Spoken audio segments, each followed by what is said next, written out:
Hey guys, in this month's top 5, I'm going to be talking about my top 5 favorite literary couples.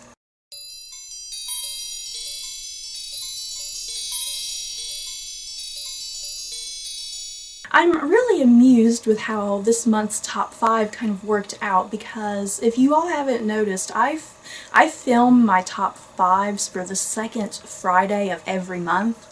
So it's just kind of cool that Valentine's Day happened to fall on this second Friday of the month and my top 5 just worked out perfectly. So let's get going. I had a hard time kind of picking out the top 5 this month.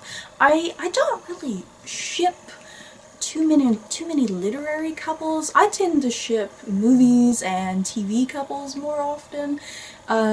Books, it just has to kind of hit me and make me feel for that relationship. But I did manage to find 5, and there were quite a few others that I really wanted to put in here, but I wasn't quite sure. And I'm a weird shipper. I'll ship people who are never going to get together, but I personally like them together. I like to ship villains and heroines like mad. That's one of my favorite shipping preferences. So for this video, I decided to go with couples that are really meaningful and they really belong together and they are canon. So at number 5, I have Hans and Rosa Huberman from The Book Thief by Marcus Zusak. And I really wanted to pick an older couple for this top 5 instead of all the, hot and good-looking couples. Hans and Rosa are kind of like your typical marriage couple. They've been together forever, they get on each other's nerves on occasion, but that's what makes them so real in this story.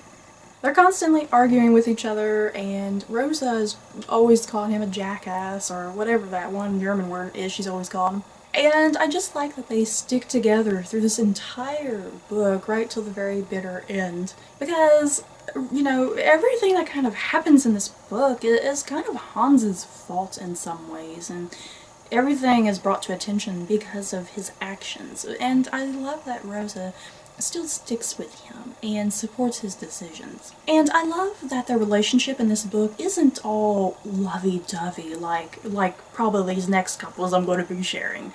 Like I said, this is the most genuine and real relationship in any book that I've ever read. At number 4 is Tatiana and Alexander from the Bronze Horseman series by Paulina Simons. I have only read the first book in the series. I am hoping to read books 2 and 3 by the end of the year because the Bronze Horseman is such a wonderful story. It takes place in historical Russia during the start of World War II. Tatiana is this very innocent, naive girl, and she meets this soldier named Alexander. He's American, but he's working with the Russian army. He's very mysterious, and he has this very mysterious past. But Tatiana is just instantly drawn to him, and Alexander is instantly drawn to her. Like I said, this story takes place at the start of World War II, so some hell is gonna come in, and you know that these two can't be instantly happy because of World War II. Plus, it takes place in Russia. How happy can the story be? Tatiana and Alexander do have their moments of happiness and their moments where they extremely get along with each other, but because of the war and because of the fact that they're in Russia and all these other problems involving her sister and his friend, just everything is so horrible for them, and it takes a long time for them to even get moments of happiness.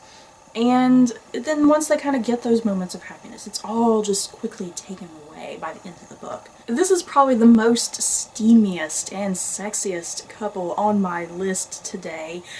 Good God, you guys, the sex scenes in this book, wow. That's all I'm saying. If you want to read some really well-written sex scenes, this is the book for you. As a side note, I want this book to be a movie. It has to be a movie because this would be a great movie. At number 3 is a trio. I have Will, Tessa, and Jim from the Infernal Devices series by Cassandra Clare. And yes, I'm going to put all 3 of them together because by the time you get to the 3rd book in this series, that is what that relationship is. It is all 3 of them together.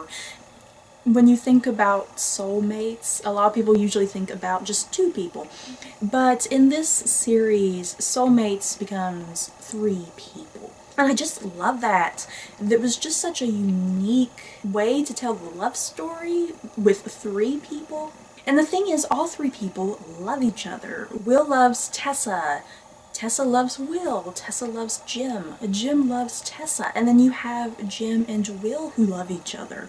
And not in a homosexual manner, but they still have a very close bond with each other.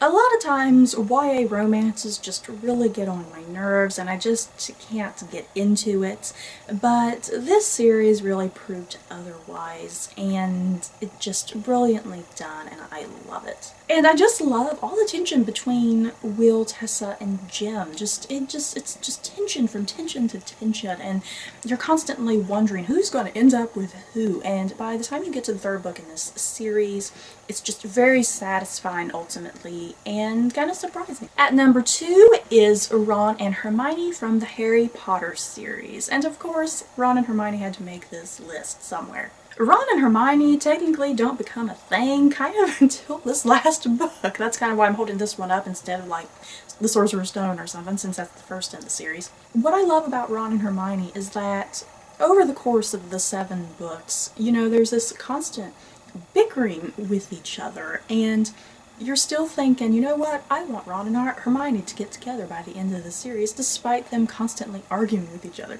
It's that whole theory of opposites attract. That is exactly what Ron and Hermione are to each other, opposites. And I just love all these hardships they go through, and I just love that they realize they are meant to be by the end of this final book. And God, that kiss, you guys, when they kiss down there, you know, in the Chamber of Secrets, that was awesome. I think I was literally running around my room once I read that part. And I also love that, you know, Ron and Hermione, they've been with each other through all 7 of these books for 7 years together. And they really got to know each other and form some sort of odd partnership.